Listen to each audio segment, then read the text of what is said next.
Simra. Assalamu alaikum. Walaikum assalam. Thank you for joining, Simra. So, I want to know, why did you choose to be a dentist? I chose to be a dentist because my family actually said. Actually मैं आना तो इस field में चाहती थी. जब बड़ी हो गई तो फिर सोचा नहीं साइंटिस्ट नहीं, अब डॉक्टर ही बनते हैं.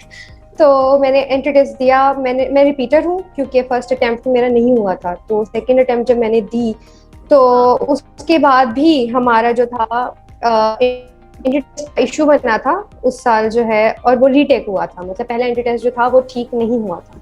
तो रीटेक जब हुआ मैंने तब जब मैं चिल थी. मैंने कहा कि अब ना हुआ ना तो खैर है. मैंने बाकी यूनिवर्सिटीज में अप्लाई कर दिया था. मैं रेडी थी. मैंने कहीं भी मुझे मेरी किस्मत ले गई ना, अब मैं चली जाऊंगी. तो मैंने दोबारा दिया और मार्क्स अल्हम्दुलिल्लाह अच्छे आ गए और मेरिट बन गया. लेकिन जो है मैंने फैमिली में बात की. जब अप्लाई करने की बात आई तो मैंने कहा कि मेरा जो है मेरिट जो है वो बहावलपुर और साहिवाल तक इन जो है शहरों में बनेगा. आई डोंट थिंक मुल्तान में मेरा MBBS हो पाएगा क्योंकि मुल्तान में निश्तर का वाज क्वाइट हाई, उसका मेरिट जो था. तो उससे मतलब इतना ज्यादा हाई नहीं था, लेकिन मैं इस चीज में थी कि मुझे सेफ साइड पे रहना चाहिए. तो फैमिली साइड के बाहर मतलब दूसरे शहर जाना, हॉस्टल लाइफ इज टफ. और मैंने खुद भी सोचा कि है क्योंकि मैंने इसी अब जब मैं देखती हूँ अपने हॉस्टल फ्रेंड्स को कि बेचारियों को कितना सफर करना पड़ता है वहाँ पे फैमिली से दूर. तो और मैं बचपन से मामा के साथ बहुत ज्यादा अटैच रही हूँ, तो मेरे लिए काफी मुश्किल था ये. तो फिर मैंने कहा कि चलो ठीक है. मैंने अपनी लिस्ट में प्रायोरिटी लिस्ट में मैंने निश्तर मेडिकल यूनिवर्सिटी डाला. फिर मैंने उसके बाद जो है निश्तर इंस्टीट्यूट ऑफ डेंटिस्ट्री ही लिख दिया कि इन दोनों इंस्टीट्यूट्स में से दोनों में से मेरा हो जाए. लेकिन मेरे डेंटिस्ट्री में तब इंटरेस्ट नहीं था. मैं MBBS में और कार्डियोलॉजी में आना चाहती थी. मैंने सोचा हुआ था कि यार MBBS हुआ तो यहाँ. डेंटिस्ट्री का मेरा कुछ भी नहीं था, मतलब सोचा नहीं था. हो गया तो ठीक है, लेकिन नहीं, मेरा इतना कोई इरादा नहीं था. तो जब हुआ तो मैंने मेरे घर वालों को बताया. मैंने कहा कि आप लोगों ने देखे मेरी लिस्ट में कहा था कि कर दो, अब मेरा डेंटिस्ट्री में हुआ है. तो अब देवर सो हैप्पी. ये तो और भी अच्छी बात है, 4 साल में फ्री. मैंने कहा मैंने कोई हाई एक्सपेक्टेशंस नहीं थी, कोई उस वक्त तक गोल सेट नहीं था. मैंने कहा कि जहाँ जा रही है जिंदगी चलो ठीक है चल लेते हैं. तो जब मैंने लेना शुरू की, मैं क्लासेस आती थी लेती थी, तो फिर मुझे आहिस्ता आहिस्ता इंटरेस्ट डेवलप हुआ और मुझे बहुत अच्छी लगी. और अब आई थिंक कि शायद this was the best decision of my life क्योंकि it's really good for me. क्योंकि मैं एक तरह से मेरा आर्टिस्ट टाइप इंटरेस्ट रहा है मेरा. और dentistry is all about good in hands कि आप कैविटी कितनी अच्छी बना लेते हो. आप जो है आपने जो है प्रोस्थेसिस बनाने हैं या आपने जो है नकली दांत जिन्हें कह लो वो बनाने हैं. तो हर चीज में आपको हाथों की बहुत जरूरत पड़ती है और हाथ में सफाई होने की बहुत जरूरत पड़ती है कि आप जो काम नीट एंड क्लीन और ठीक से करें. और मैं अच्छे से कर पाती हूँ अल्हम्दुलिल्लाह अब तक. तो उसके अलावा एक्सट्रैक्शंस करना वो मुझे बहुत एक्साइटिंग लगता है. और जब जो है कि भी स्टिचिंग करनी पड़ जाए तो वो बड़ा एक्साइटिंग लगता है. तो I guess it's the best field for me.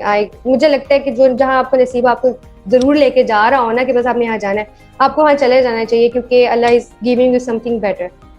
Exactly, you are right.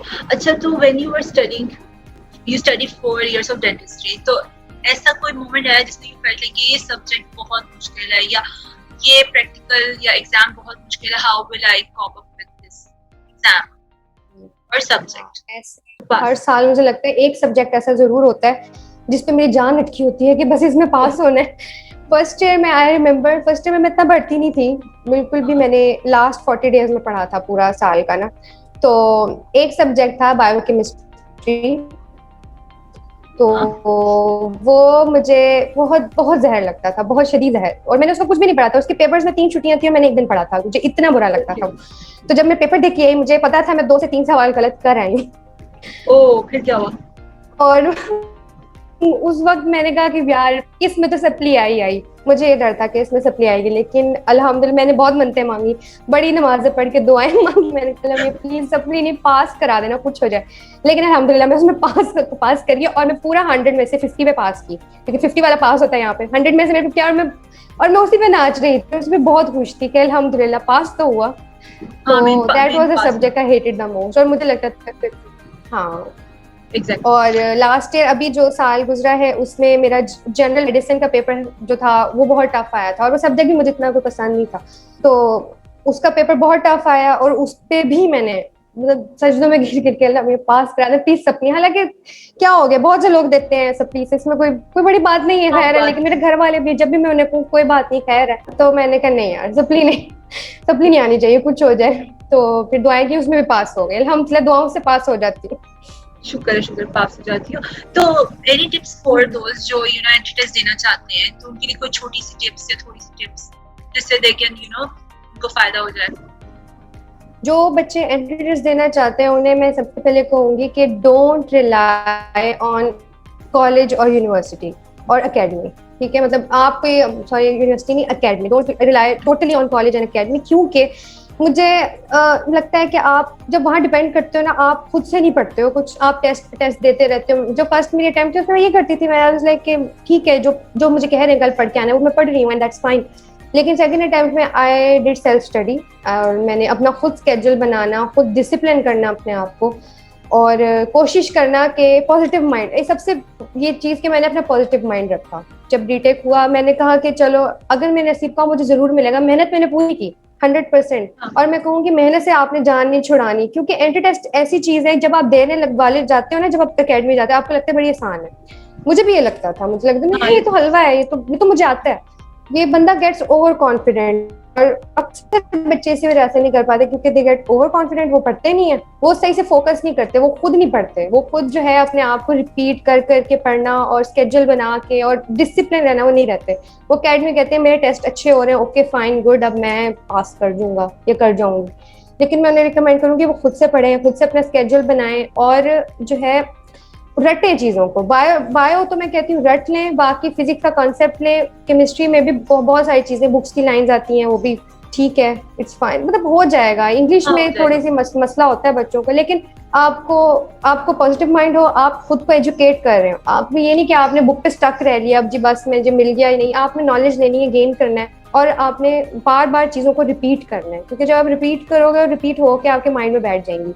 तो रिविजन बहुत इंपॉर्टेंट है, रिविजन करनी है और खुद पढ़ना है, डिपेंड नहीं करना कि मुझे एकेडमी करा रही है तो ओके बस एकेडमी के जिम्मे छोड़ दो, खुद कुछ भी ना पढ़, नहीं ऐसे नहीं, खुद पढ़ना है और तमीज से डिसिप्लिन होकर पढ़ना है, सीरियस लेके। बिल्कुल ठीक, जैसे कि कहा जाता है practice practice makes a man perfect, तो इसी तरह यहाँ पर भी for entry test you have to practice. Okay, तो उसके बाद what advice will you give to दोस्त जो सोच रहे हैं कि हम मेडिकल की फील्ड में आए?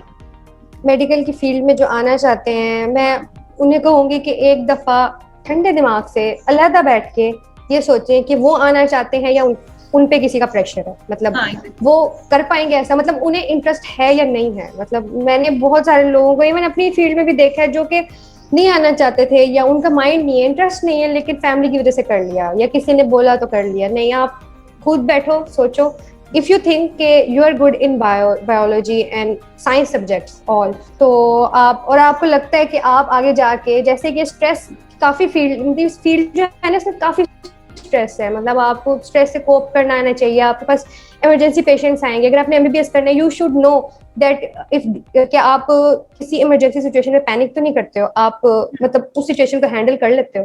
यू शुड नो कि आप इतना स्टडी कर सकते हो, मतलब बहुत पढ़ना पड़ता है, डेफिनेट सी बात है। आपको यहाँ फील्ड में आके बाकी फील्ड से मैं नहीं कहूँगी हद से ज्यादा, लेकिन काफी हद तक काफी ज्यादा पढ़ना पड़ता है। You are willing to study for that, मतलब आप पढ़ना चाहते हो या नहीं पढ़ना चाहते हो, आप बैठे हो सोचो, अगर you think you can when that's your passion तो डेफिनेटली गो फॉर इट। अगर आपको लगता है कि आप किसी के कहने पे कर रहे हो या नहीं, no, you should take a stand at that time और कह दो कि नहीं, I am not interested in that. जिस चीज में आप इंटरेस्टेड हो ना उसी चीज में आप मेहनत भी करोगे, उसी चीज में आप दिल भी लगाओगे। आप यहाँ पे आ भी जाओगे तो आपका दिल नहीं लगेगा, आपको बर्डन लगेगा, लेकिन अगर आपका पैशन है तो डेफिनेटली आप उसे खुशी से करोगे। तो आई फील के सेल्फ टॉक करें, जरा सोचें, अगर आपको लगता है कि yes you are good in it, और अगर फैमिली भी कह रही है और अगर आपका भी पैशन है तो ठीक है, apply for it and be discipline during entry test and FSc, क्योंकि एफएससी में बहुत बच्चे लूज कर जाते हैं, मैंने देखा है। मेडिकल जो है मैट्रिक में अच्छे टेस्ट उनके होते हैं नंबर, लेकिन एफएससी में आते ही दे लाइक लूज, मतलब हो जाना, डल हो जाना और पढ़ाई पे ध्यान ना देना। लेकिन नहीं, आपने एफएससी को सीरियस लेना है, आपने पढ़ना है, और ये सिर्फ ये नहीं कि पढ़ के मतलब ऊपर से उंडेल रहे, नहीं, कॉन्सेप्ट्स लेने हैं, सोचना है कि मतलब ये चीज, ये नॉलेज मेरे काम आएगी। एंट्री टेस्ट जो है वो इतना मुश्किल नहीं है, टू बी वेरी ऑनेस्ट, मैंने दिया हुआ है। It's all about mind, it's all about how you cope with stress. आप स्ट्रेस, अक्सर ऐसे होता है बच्चे जो स्ट्रेस में जो है ना नंबरिंग गलत कराते हैं या फिर जो है ऑप्शंस गलत लगा देते हैं। नहीं, आपको आना चाहिए कि आप स्ट्रेस से कोप कर सको। और इसलिए self study is the four most thing. अपना अलग स्केड्यूल बनाओ। अकेडमी जो कह रही है ठीक है वो भी करो, अपना अलग। आपने आपने 4-5 रिविजन करनी है तो करनी है। स्केड्यूल बनाओ, चाहे 12 घंटे पढ़ना पड़े, 13-14 घंटे पढ़ना पढ़ लो, खैर है। लेकिन एक दफा एंट्री मिल गई ना, उसके बाद आपके साथ डॉक्टर लग जाएगा इंशाल्लाह। तो आगे की पढ़ाई बहुत मुश्किल है, बहुत बहुत टफ है, लेकिन एटलीस्ट एडमिशन हो गया तो जरा मतलब ठंडा हो जाता है। तो एडमिशन ले लो, फिर बाद में पार्टीज भी कर लेना, एंजॉय भी कर लेना। मैं खुद बहुत मतलब जो है इसमें हूँ कि मतलब कहते हैं ना कि बड़ा एक्टिव स्टूडेंट जो है ये पार्टीज हो जाएं, ये हो जाए, कॉलेज पढ़े, मजा बहुत आएगा आपको। इस फील्ड में मजे बहुत हैं।